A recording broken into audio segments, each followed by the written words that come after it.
Assalamualaikum warahmatullahi wabarakatuh.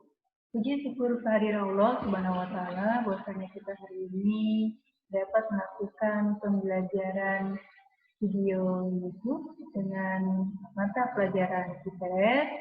Mudah-mudahan kalian dalam keadaan sehat walafiat semuanya, walaupun kalian tetap berada di rumah, tidak ke sekolah, tetap semangat untuk melakukan pembelajaran seperti biasa. Ya.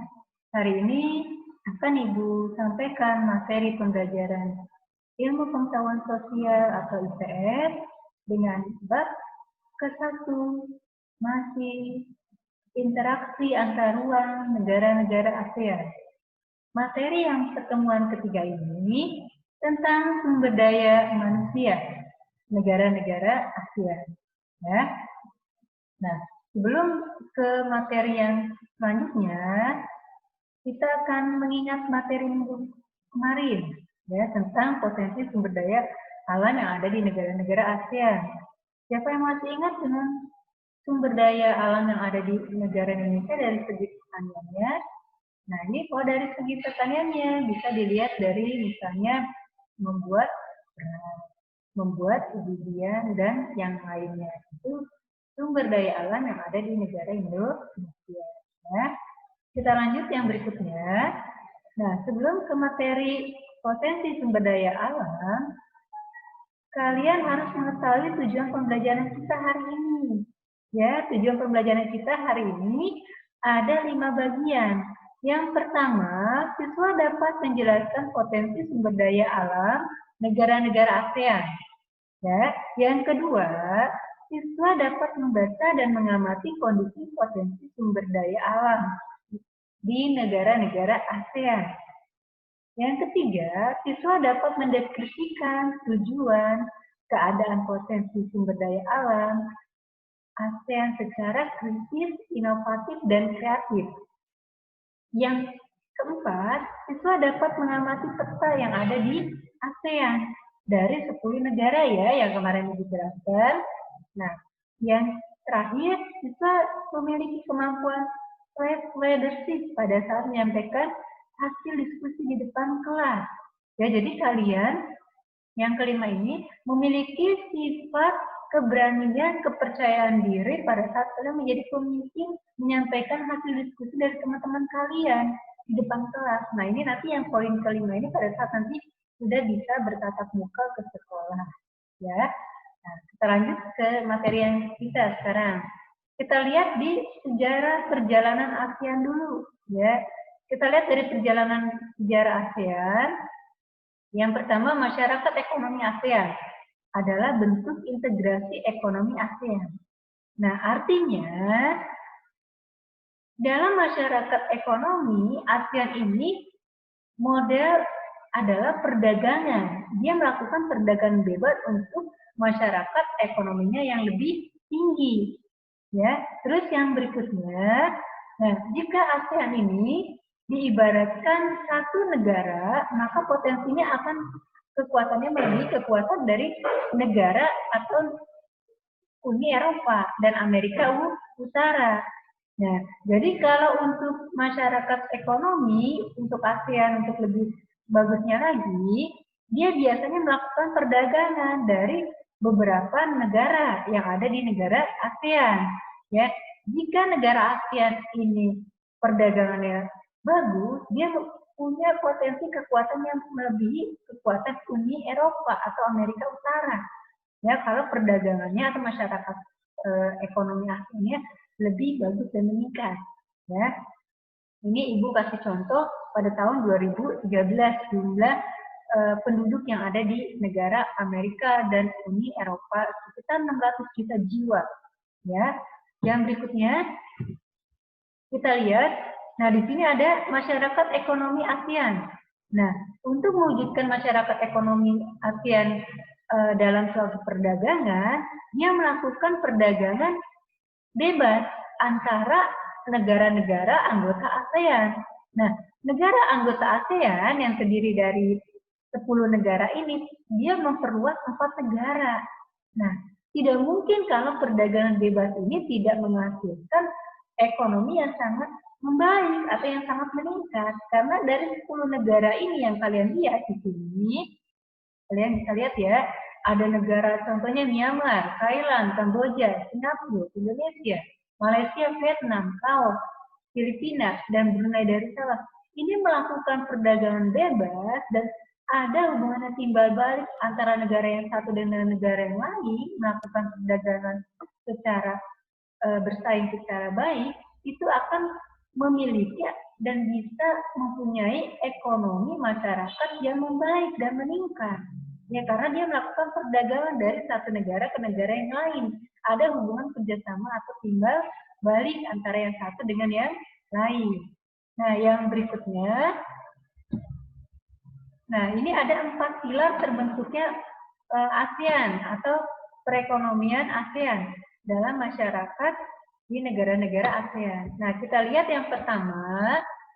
Nah, ini yang pertama ini 4 pilar yang kalian harus ketahui untuk pembentukan suatu negara ASEAN untuk perekonomiannya dan untuk potensi sumber daya alam manusianya. Yang pertama itu ada negara-negara di kawasan ASEAN, ya, akan dijadikan sebuah kesatuan pasar dan berbasis produksi. Nah, ini yang pertama dari 4 pilar tersebut ya. Yang kedua, dibentuknya kawasan ekonomi dengan tingkat kompetensi yang tinggi. Jadi kawasan ekonomi ini bukan hanya melakukan perdagangan biasa, tapi dia harus mempunyai tingkatan kompetensi yang lebih tinggi. Tujuannya untuk mencapai yang lebih baik lagi dalam perdagangan antara negara ASEAN, ya, dari 10 negara tersebut. Nah, yang ketiga, dijadikannya sebagai kawasan yang memiliki ekonomi yang merata dengan prioritas usaha kecil atau menengah. Nah, ini di negara-negara kita ada usaha yang kalangan menengah atau yang kecil yang disebut dengan UKM. Nah, ini ada usaha-usaha tersebut karena untuk menunjang faktor ekonomi yang ada di negara-negara ASEAN. Nah, yang keempat, akan terjadi integrasi secara penuh terhadap perekonomian global. Nah, kalau sudah terjadinya tadi 3 pilar, nah yang keempat ini akan terjadinya integrasi secara penuh, maka perekonomian negara ASEAN atau 10 negara tersebut akan berkembang dengan baik, asalkan memiliki 4 pilar terbentuknya ASEAN tersebut untuk membentuk perekonomian yang lebih tinggi. Ya, kita lanjutkan yang berikutnya. Nah, di sini ada ciri-ciri utama ASEAN. Ya, nah ini yang pertama ciri-cirinya kawasan ekonomi yang sangat kompetitif. Maksudnya kompetitif itu bersaing secara sehat, ya, untuk mendapatkan ekonomi yang sangat baik. Nah, seperti tadi perdagangan bebas antara negara yang satu dengan negara yang lain itu ada kerjasama dengan baik. Yang kedua, daerah-daerah akan terintegrasi secara penuh dalam ekonomi global. Nah, ini daerah-daerah akan terintegrasi secara penuh dalam ekonomi global. Yang ketiga, memiliki wilayah pembangunan ekonomi yang merata. Nah, kalau sudah memiliki pembangunan ekonomi yang merata, suatu negara manapun akan terbiasa dan bisa melakukan pengelolaan ekonomi untuk membangun ekonomi yang lebih tinggi lagi, apalagi yang sangat merata untuk masyarakatnya. Ya, nah yang berikutnya basis dan pasar produksi tunggal. Nah, kita melakukan perdagangan ini ada hubungannya dengan basis dan pasar produksi tunggal. Jadi ada yang melakukan perdagangan di pasar, ada yang produksi, ekspor, impor, itu harus ada di negara-negara ASEAN untuk melakukan perdagangan. Itu ciri-ciri utama negara ASEAN atau MEAN, ya. Ada 4 ciri. Selanjutnya, nah, kalau kita fokus terhadap ASEAN atau MEAN, masyarakat ASEAN ini, nah kita lihat dari beberapa sisi-sisinya, ya. Negara-negara di kawasan ASEAN Tenggara ini akan dijadikan sebuah wilayah kesatuan pasar dan berbasis produksi. Nah, maksudnya apa? Dengan terciptanya kesatuan pasar, dan berbasis produksi, maka akan membuat arus barang, jasa, investasi, modal dalam jumlah yang besar. Ya, karena apa? Karena kalau kita sudah melakukan produksi, nggak mungkin kita tidak ada yang dinamakan dengan barang, jasa, atau investasi atau modal. Ya, nah ini yang menjadikan tidak ada hambatan dari suatu negara ke negara yang lain di kawasan Asia Tenggara. Kalau Asia Tenggara ini melakukan perdagangan, dia tidak ada hambatannya. Ya, kita lihat lagi kawasan ekonomi dengan tingkat kompetisi yang tinggi dan memerlukan suatu kerjasama yang meliputi kompetensi politik. Nah ini kita lihat kalau sudah sampai dengan kompetensi politik, nah maksudnya dengan demikian dapat diciptakan iklim persaingan yang adil. Ya, terdapat perlindungan berupa sistem jaringan dari agen-agen perlindungan konsumen, pencegahan terjadinya pelanggaran hak cipta.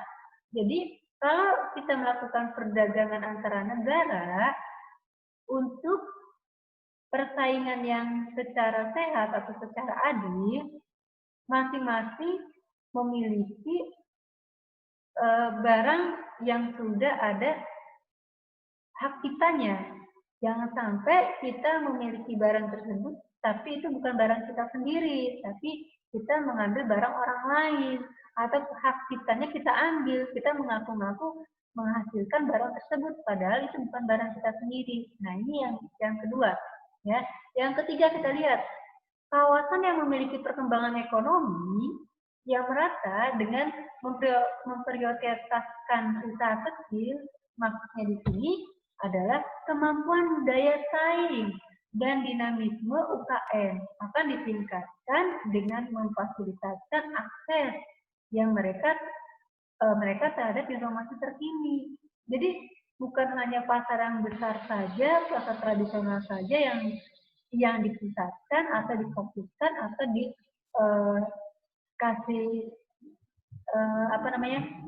tunjangan seperti misalnya modal dan segala macam, dan usaha menengah pun atau usaha kecil pun harus bisa diperhatikan.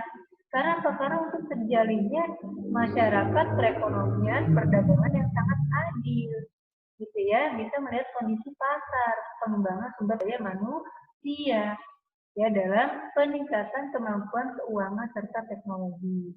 Nah, yang keempat, diintegrasi secara penuh terhadap perekonomian global.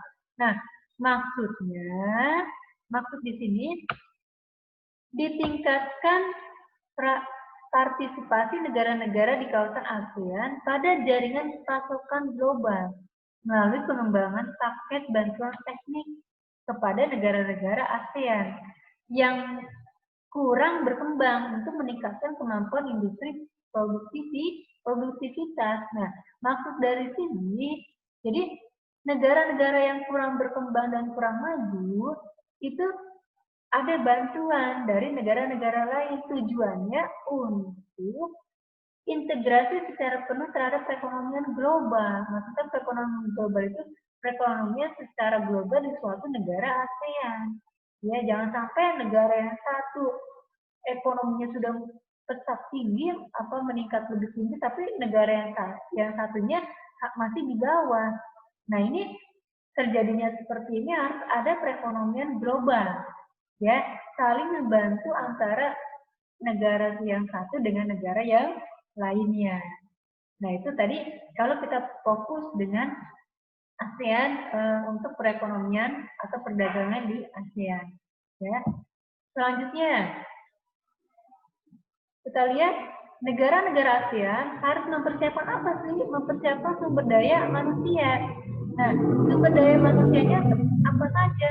Ada 3, ya, yaitu terampil, cerdas, kompetitif. Nah, kalau sudah terampil, cerdas, kompetitif, pasti sumber daya manusianya akan semakin meningkat lebih tinggi kualitasnya.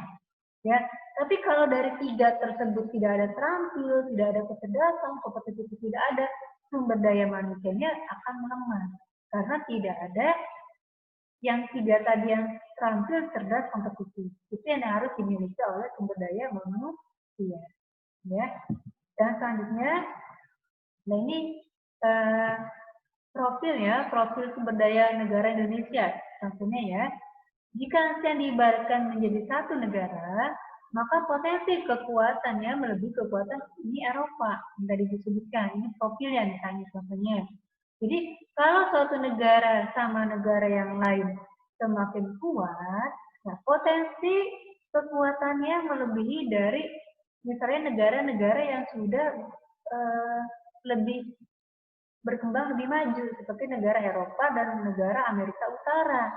Contohnya kalau di negara Indonesia nih, potensi perdagangannya menurun, pas tidak ada kekuatan dari negara-negara lain, kita ketinggalan jauh dengan negara Uni Eropa dan Amerika Utara. Ya. Yang selanjutnya,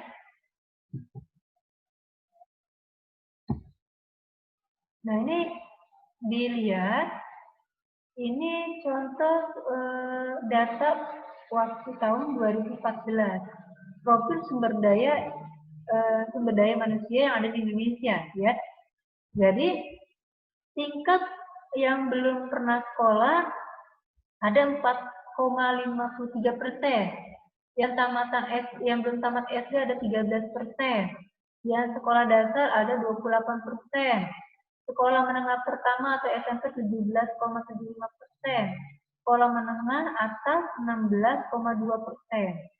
Nah, sekolah menengah atas atau kejuruan 9,8%. Nah, diploma 3 atau diploma 1 2,58%. Nah, universitas 7,2%. Nah, jadi kalau yang belum atau yang tidak sekolah atau yang belum pernah sekolah ini masih ada sekitar 4,53%. Nah, tapi 2014 yang sudah memiliki tingkat kependidikan yang lebih tinggi dari SD, sekolah dasar, SMP, SMA, sampai dengan universitas, itu semakin lama semakin meningkat. Nah, yang tidak di data yang belum pernah sekolah hanya 4,53% saja. Nah, itu pendidikan atau pekerjaan sumber daya manusia negara Indonesia. Itu pada tahun 2014. Yang selanjutnya, nah ini ada peluang ASEAN atau peluang ASEAN. Nah, maksudnya di sini, dengan integrasinya pasar ASEAN menjadi satu, maka akses yang lebih luas dan lebih mudah untuk bekerja di negara-negara ASEAN. Jadi kalau seandainya pasar itu sudah menyatu antara negara yang satu dengan negara lain, itu bisa lebih luas lagi dan lebih mempermudah untuk bekerja sama antara suatu negara yang satu dengan negara yang lain. Ya, tidak mungkin misalnya kita sudah bekerja sama dengan negara ASEAN yang satu dengan negara ASEAN yang kedua, tapi tidak ada akses yang lebih luas, tidak mungkin. Kalau kita hanya satu negara dan tidak bekerja sama, itu tentu tidak ada akses yang lebih luas lagi. Ya. Nah, terus akan mempermudah kita untuk mengharuskan tenaga kerja asing terampil. Nah, berarti semakin banyak kita membuat usaha, semakin pula banyak tenaga-tenaga kita yang harus terampil. Nah, tadi yang Ibu sebutkan, sumber daya manusia harus memiliki 3, yaitu tadi terampil, cerdas, dan kompetitif. Nah, itu harus karena memiliki daya saing. Semakin ke sini globalisasi semakin canggih. Kalau kita kurang terampil, kurang tidak cerdas dan tidak kompetitif, kita akan ketinggalan zaman. Ya. Yang selanjutnya, nah ini tantangan ASEAN dalam pembangunan ekonomi atau sumber daya manusia. Nah, ini kita lihat kesenjangan pembangunan ekonomi yang mengakibatkan kualitas sumber daya manusia belum merata, yang mengakibatkan antara Indonesia bagian barat dan bagian timur perlu segera diselesaikan dengan paket kebijaksanaan pendidikan dan ekonomi. Nah, maksudnya untuk di negara kita sendiri di bagian barat dan bagian timur, ini pendidikannya masih minim dan faktor ekonomi juga sama, masih belum sampai meningkat, hanya minim saja. Ya, makanya untuk meningkatkan kualitas sumber daya manusia, kita tingkatkan dulu pendidikan dan faktor ekonomi yang ada di negara Indonesia. Nah, selanjutnya, peluang dan tantangan Indonesia dalam kegiatan masyarakat ekonomi ASEAN. Nah, ini ada 3 peluang dan tantangan. Yang pertama pada sisi perdagangan, yang kedua pada sisi investasi, yang ketiga aspek ketenaga kerjaan. Itu peluang dan tantangan Indonesia dalam kegiatan masyarakat ekonomi ASEAN. Ya. Yang selanjutnya, nah ini saatnya mengubah ancaman jadi peluang. Nah tadi kan ada 3 tuh, ya yang akan bisa kalian ketahui, kita lihat nih, peluang dan tantangan ada 3, ya. Nah, bagaimana caranya? Nah, ini untuk mengubah ancaman yang jadi peluang, nah di sini kita kebijakan masyarakat ASEAN sudah diberlakukan di awal tahun. Ya, ini termasuk di Indonesia pada era ini penduduk ASEAN yang berjumlah sekitar 600 juta jiwa bebas untuk keluar masuk negara sesama anggota ASEAN.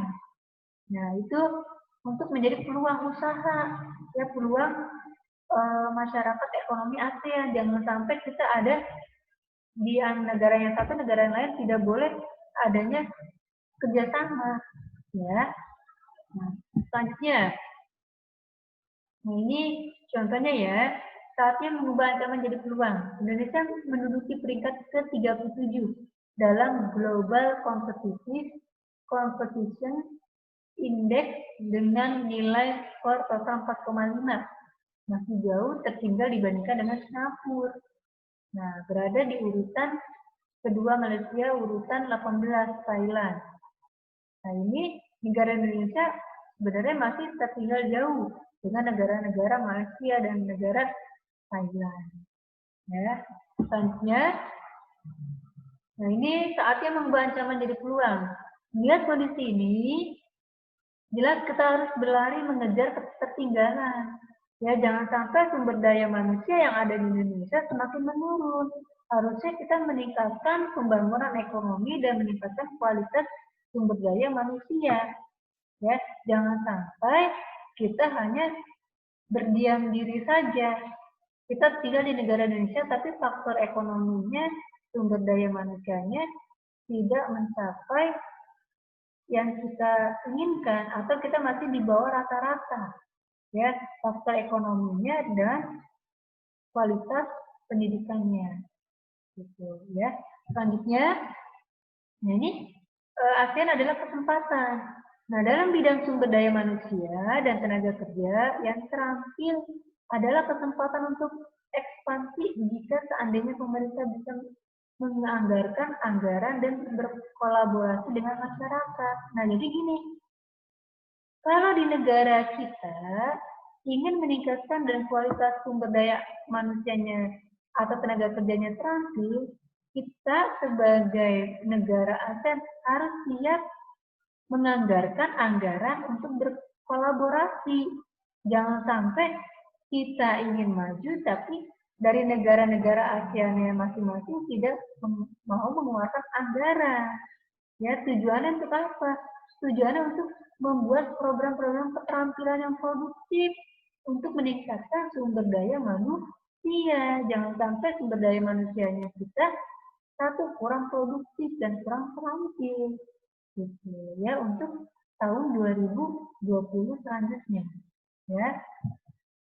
Nah, kita lihat lagi sumber daya manusia Indonesia harus memiliki apa sih? Harus memiliki 1, kompetensi, 2, daya saing. Nah, maksudnya kompetensi di sini yang pertama itu melatih kerja difokuskan pada pembangunan dan mengembangkan pilar kompetensi kerja. Yang tadi ada 4 pilar itu ya. Nah, yang selanjutnya alur pendidikan fokusnya pengembangan fondasi yang kokoh untuk pengembangan kualitas tenaga kerja. Yang berikutnya, ya, yang ketiga, jalur pelatihan kerja berfokus pada perkembangan dan pengembangan pilar-pilar kompetensi kerja. Nah, yang keempat, keterbantuan dan keterkaitan antara pendidikan. Nah, itu tadi 4 bagian yang harus dimiliki sumber daya manusia negara Indonesia. Karena apa? Karena negara Indonesia ini harus siap untuk kompetensi ya dan daya saing. Kalau 4 ini tidak dimiliki, tidak mungkin sumber daya manusia di negara Indonesia memiliki kualitas yang sangat bagus. Ya. Nah, kita lanjut yang berikutnya. Nah, ini kesimpulan materi di ASEAN ini ya. Tadi sumber daya manusia. Nah, kesimpulan materi kita hari ini untuk pelajaran ITS. Nah, dengan integrasinya pasar ASEAN menjadi satu, maka lebih luas dan lebih mudah untuk bekerja di negara-negara ASEAN. Nah, jadi negara ASEAN yang satu dengan negara ASEAN yang kedua harus ada kerjasama karena untuk meningkatkan sumber daya manusia. Nah, pekerja terdidik dan tersertifikasi dari Indonesia bebas untuk memilih bekerja di negara anggota ASEAN. Jangan sampai gini, kita sudah punya sertifikat pendidik atau tenaga kependidikan atau tenaga pekerjaan yang lain, tapi kita tidak boleh bekerja atau tidak boleh memilih pekerjaan di negara-negara ASEAN. Itu tidak mungkin. Kalau kita sudah punya sertifikat atau sertifikasi, kita sudah mulai boleh bekerja di manapun, kita tinggal memilih yang penting di 10 negara ASEAN. Ya. Terus yang berikutnya, dalam bidang sumber daya manusia, tenaga kerja yang terampil di ASEAN adalah kesempatan untuk ekspansi jika seandainya pemerintah bisa menganggarkan anggaran dan berkolaborasi dengan masyarakat mengembangkan program-program keterampilan yang produktif bagi masyarakat terlebih di negara Indonesia akan menghadapi apa? Demografi nanti pada tahun 2020. Nah, ini sekarang. Jadi, kalau negara Indonesia tidak mau mengeluarkan anggaran untuk misalnya meningkatkan sumber daya manusia, supaya sumber daya manusia atau manusianya terampil, cerdas, produktif, dan untuk meningkatkan kualitas negara-negara ASEAN atau sumber daya manusianya, tidak akan bisa memiliki negara yang produktivitasnya yang tinggi. Karena apa? Karena tidak mau menganggarkan. Ya, karena tidak mau rugi. Karena apa? Karena sumber daya manusia ini harus dibekali. Ya, dibekali dengan apa? Dengan cara-cara program keterampilan supaya lebih meningkatkan kualitas dan mutu dalam suatu sumber daya manusia. Ya, itu jangan sampai kita nanti ketinggalan zaman, sudah tahun 2020 kita belum sumber daya manusianya masih menurun. Jangan sampai seperti itu, ya. Nah, itu untuk kesimpulan materi hari ini, pelajaran ITS. Nanti kalian di rumah bisa dipelajarin lagi, bisa dibaca lagi buku paketnya, supaya kalian mendapatkan wawasan yang lebih banyak lagi tentang negara-negara ASEAN yang ada di negara Indonesia, dan kalian pun menjadi sumber daya manusia yang memiliki kualitas yang baik. Ya, kalian memiliki satu kecerdasan, keterampilan, dan kompetisi. Itu yang harus dimiliki oleh sumber daya manusia yang untuk meningkatkan kemajuan negara-negara yang ada di ASEAN. Nah, itu tadi kesimpulan materi pembelajaran IPS untuk pertemuan yang ketiga ini. Nah, nanti untuk masalah tugas, kalian bisa lihat nanti di Google Classroom, akan Ibu sampaikan tugasnya dan di tertera di situ Ibu sudah bikin tugasnya, kalian tinggal mengetik saja di Google Classroom, dan nanti kalau ada yang kurang jelas, silakan tanyakan ke Ibu lewat wali kelas kalian. Nah, mungkin itu saja untuk kelas pembelajaran IPS di kelas 8 ini. Mudah-mudahan yang Ibu berikan materi hari ini mendapatkan ilmu yang bermanfaat buat kalian, walaupun kalian berada masih di rumah. Mudah-mudahan kalian biar cepat masuk sekolah. Kita doakan mudah-mudahan wabah corona ini semakin hari semakin hilang dan diangkat bersama Allah Subhanahu wa Ta'ala. Nah, demikianlah materi pembelajaran IPS ini. Sebelum ditutup, Ibu akhiri. Assalamualaikum warahmatullahi wabarakatuh.